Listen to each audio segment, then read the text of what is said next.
Do you think that women in evangelical circles where women are not allowed to preach, let's say Palin and McCain do win, and here you have this woman that could possibly be leading the free world, and yet there's evangelicals voting for her that don't even believe that a woman should preach at the pulpit. Could this change the face of how evangelicals believe in the woman's role? I don't think it'll change the way evangelicals believe about women's roles. I think it has sparked a discussion, and quite frankly, feminism has gained a foothold in many evangelical churches. Do you think that's a good thing? No, I don't. Not at all. Why not? Well, because we're about the gospel. The culture doesn't dictate truth. The gospel dictates truth. My job is not to be a political pundit or political activist.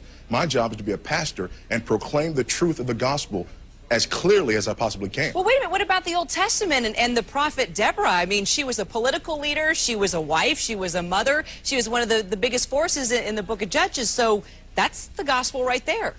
She certainly was. And the fact that something happened doesn't mean that it's normative for the church. In Isaiah chapter 3, for example, one of the signs that a culture is under judgment is that women are in leadership in their nations. So Deborah was actually a sign that things were very bad in Israel, not a norm for the church. I believe that everyone, despite gender, has an opportunity to serve, to give, and to play a role in making a difference in their communities, in their churches, and around the world. Reverend, this could be an exciting time. I mean, this could break through. We're becoming progressive in so many ways. We're seeing a black man possibly winning the presidency. We're seeing a woman here that's on the Republican ticket that's rousing up evangelicals possibly to think twice about the woman's role in the church. I mean, this is fascinating times. They are fascinating times, and they're also frightening times. She is also ignoring the fact that Palin's responsibility as a wife and mother is governed by Scripture, not by whether we feel it's progressive in our culture. My job is to be honest with the text. And the text says in Titus chapter 2 and verse 5,